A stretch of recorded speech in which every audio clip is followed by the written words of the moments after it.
पंजाब सरकार के मिशन रोजगार के तहत युवाओं को सरकारी नौकरियां देने का अभियान लगातार जारी है। इसी कड़ी में आज चंडीगढ़ के म्यूनिसिपल भवन में नियुक्ति पत्र वितरण कार्यक्रम का आयोजन किया जाएगा।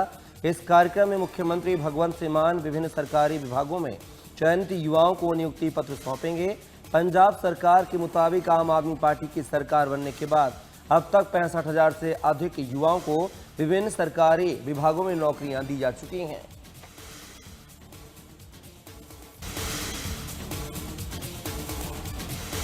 एलपीजी सिलेंडर के दाम बढ़ाए जाने को लेकर पंजाब कैबिनेट मंत्री हरपाल सिंह चीमा ने अपनी प्रतिक्रिया दी है। उन्होंने कहा है कि एलपीजी सिलेंडर के रेट बढ़ाए जाने से आम लोगों को परेशानी बढ़ेगी। कीमतें बढ़ने से उनकी जेबों पर अतिरिक्त बोझ बढ़ेगा। उन्होंने ये भी कहा है कि महंगाई को लेकर पहले से ही लोग काफ़ी परेशान थे, लेकिन घरेलू सिलेंडर के दाम बढ़ाए जाने से उनकी परेशानी भी बढ़ गई है।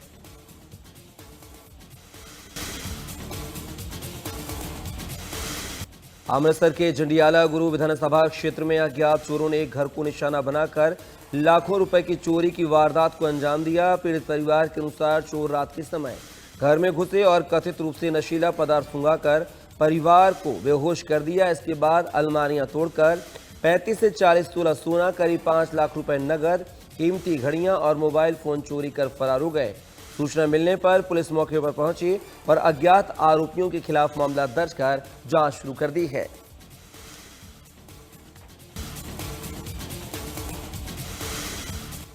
भारतीय जनता पार्टी अपने संगठन को और मजबूत करने के लिए महेंद्रगढ़ में नए कार्यालय नमो कमल का उद्घाटन करने जा रही है। इस कार्यालय का उद्घाटन हरियाणा के मुख्यमंत्री नायब सिंह सैनी और प्रदेश अध्यक्ष डॉक्टर अर्चना गुप्ता करेंगे। इस कार्यक्रम में बीजेपी के कई वरिष्ठ नेता भी मौजूद रहेंगे। नया कार्यालय पार्टी कार्यकर्ताओं और संगठनात्मक गतिविधियों के लिए एक महत्वपूर्ण केंद्र के रूप में काम करेगा।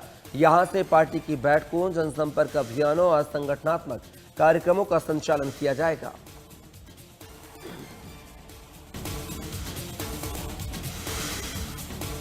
कुरुक्षेत्र में केंद्र और प्रदेश सरकार की प्राकृतिक खेती को बढ़ावा देने की नीति के तहत और क्लस्टर गठन कार्यक्रम का आयोजन किया गया। किसानों के लिए आयोजित इस नीति के एक दिवसीय कृषि कार्यशाला में मुख्यमंत्री नायब सिंह सैनी शामिल हुए हैं। इस दौरान गुजरात के राज्यपाल आचार्य देवव्रत, कृषि मंत्री श्याम शहराणा भी मौजूद रहे।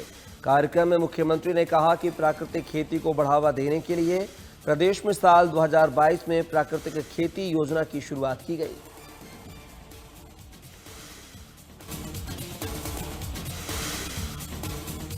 वैश्विक ईंधन संकट और पर्यावरण संरक्षण के लिए लोगों को जागरूक करने को लेकर चलाए जा रहे ईंधन बचाओ अभियान में गुजरात के राज्यपाल आचार्य देवव्रत ने हिस्सा लिया। वो ट्रेन से कुरुक्षेत्र रेलवे स्टेशन पहुंचे, जहां अभियान से जुड़े पदाधिकारियों और कार्यकर्ताओं ने उनका स्वागत किया। इसके बाद आचार्य देवव्रत ने रेलवे स्टेशन से गुरुकुल कुरुक्षेत्र तक ई रिक्शा से यात्रा कर साफ हवा और सार्वजनिक परिवहन के इस्तेमाल का संदेश दिया।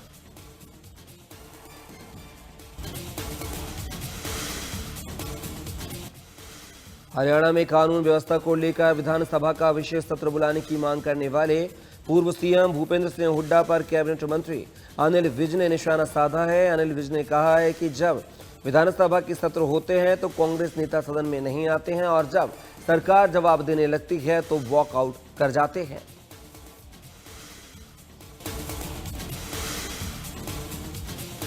कुरुक्षेत्र में महंगाई के खिलाफ कांग्रेस के प्रदर्शन में वाटर कैनन के इस्तेमाल को लेकर सियासत गर्मा गई है। कांग्रेस ने आरोप लगाया है कि सांसद दीपेंद्र सिंह हुड्डा को नुकसान पहुंचाने की कोशिश की गई है। इस पर कैबिनेट मंत्री अनिल विज ने पलटवार करते हुए कहा है कि हम उनको क्यों मारेंगे।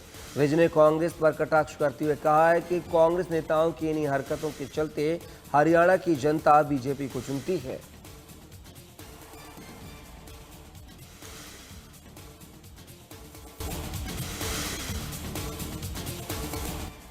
हरियाणा के कुरुक्षेत्र जिले के ओमकार सैनी को इंग्लैंड के बाथ शहर का डिप्टी मेयर नियुक्त किया गया है। उनके सहपाठियों ने इसे प्रदेश और देश के लिए बड़ी उपलब्धि बताया है। ओमकार सैनी ने बताया है कि वर्ष 2023 में पहली बार लिबरल डेमोक्रेटिक पार्टी के टिकट पर यूनिटरी काउंसिल के चुनाव में प्रतिनिधि बने थे।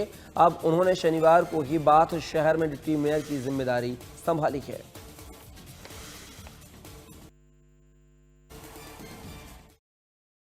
और आपदा से पहले लोगों को समय पर चेतावनी देने के लिए लखनऊ मौसम केंद्र को बड़ी जिम्मेदारी दी गई है। केंद्र सरकार ने इसे क्षेत्रीय मौसम विज्ञान केंद्र बनाने की मंजूरी दे दी है। इसका औपचारिक ऐलान आज इंदिरा गांधी प्रतिष्ठान में आयोजित समारोह में किया जाएगा। इस कार्यक्रम में उत्तर प्रदेश के मुख्यमंत्री योगी आदित्यनाथ बतौर मुख्य अतिथि शामिल होंगे। वहीं उनके साथ केंद्रीय मंत्री जितेंद्र सिंह भी मौजूद रहेंगे। विभाग का कहना है कि मैदानी क्षेत्रों और उत्तराखंड के पर्वतीय इलाकों में मौसम की निगरानी, सटीक पूर्वानुमान और पूर्व चेतावनी सेवाओं को और मजबूती मिलेगी।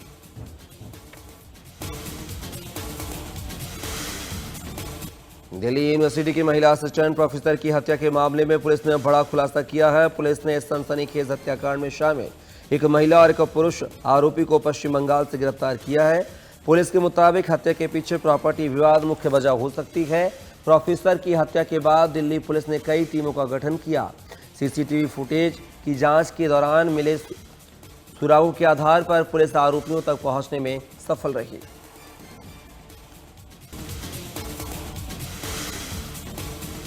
दिल्ली के खानपुर इलाके में एमसीडी ने अवैध निर्माण के खिलाफ बड़ी कार्रवाई करते हुए एक बहुमंजिला इमारत को ध्वस्त कर दिया है। ये कार्रवाई शहर भर में चलाए जा रहे अवैध निर्माण विरोधी अभियान के तहत की गई है। एमसीडी के मुताबिक 1 जून से अब तक कई अवैध संपत्तियों को ध्वस्त करने के साथ साथ सील भी किया गया है।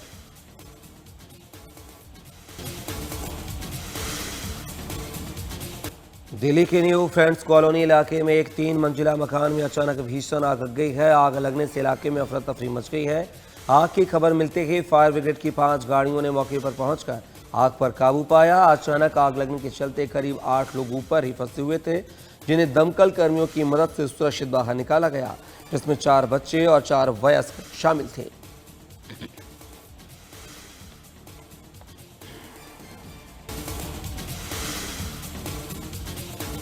भारत और इंडोनेशिया के बीच द्विपक्षीय संबंधों को बढ़ावा देने के लिए नई दिल्ली में 8वीं भारत इंडोनेशिया संयुक्त आयोग बैठक आयोजित की गई है। बैठक की शुरुआत करते हुए विदेश मंत्री एस जयशंकर ने कहा है कि इस अहम बैठक के शुरू होने में मैं उत्सुक हूं।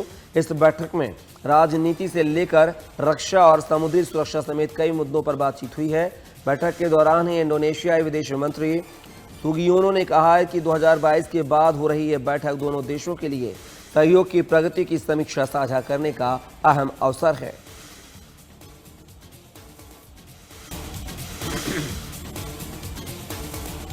दिल्ली के कॉन्स्टिट्यूशन क्लब में आज आईएनडी गठबंधन की अहम बैठक होगी। इस बैठक में 23 विपक्षी दल शामिल होंगे।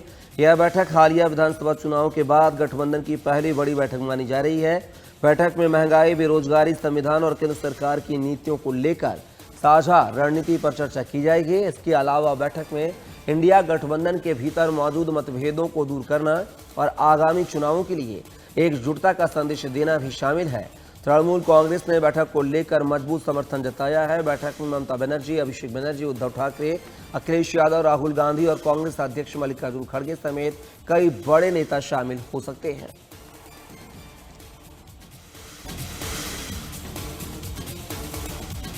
भारत समेत नेपाल, चीन और भूटान में रविवार को भूकंप के तेज झटके महसूस किए गए। रात करीब 11:06 पर आए इस भूकंप की तीव्रता रिएक्टर स्केल पर 5.3 मापी गई। भारत में इसका असर असम और बंगाल के कुछ हिस्सों में देखने को मिला है। इस भूकंप का केंद्र भूटान था। जानकारी के मुताबिक भूकंप का केंद्र असम के कुछ इलाकों से लगभग 252 किलोमीटर दूर था, लेकिन इसकी तीव्रता इतनी ज्यादा थी कि इसके झटके पूर्वोत्तर भारत के कई हिस्सों तक पहुंच गए।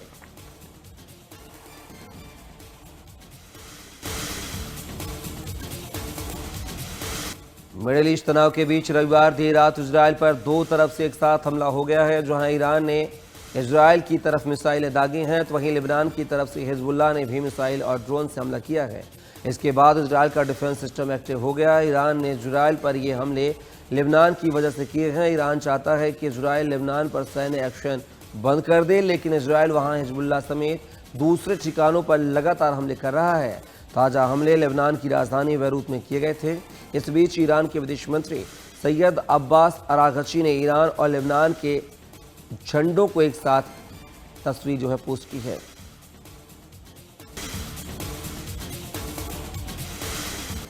ईरान के साथ जारी संघर्ष के 100वें दिन अमेरिकी राष्ट्रपति डोनाल्ड ट्रंप ने एक बार फिर तेहरान के खिलाफ बड़ा बयान दिया है। उन्होंने कार्यक्रम के दौरान ईरानियों को पागल लोग बताते हुए कहा है कि अगर ईरान को परमाणु हथियार मिल गए तो वह उनका इस्तेमाल कर सकता है। उन्होंने दावा किया है कि ईरान को परमाणु हथियार हासिल करने से रोकना दुनिया और अमेरिका की सुरक्षा के लिए जरूरी है। ट्रंप ने कहा है कि वह ईरान के साथ चल रहे विवाद को बातचीत के जरिए सुलझाना चाहते हैं और दोनों पक्ष किसी समझौते के करीब हैं। साथ ही उन्होंने चेतावनी देते हुए कहा है कि अगर समझौता नहीं हुआ तो अमेरिका ईरान के खिलाफ सख्त कार्रवाई करने से पीछे नहीं हटेगा और जरूरत पड़ने पर ईरान को बुरी तरह से नुकसान पहुंचाना उसके लिए मुश्किल नहीं होगा।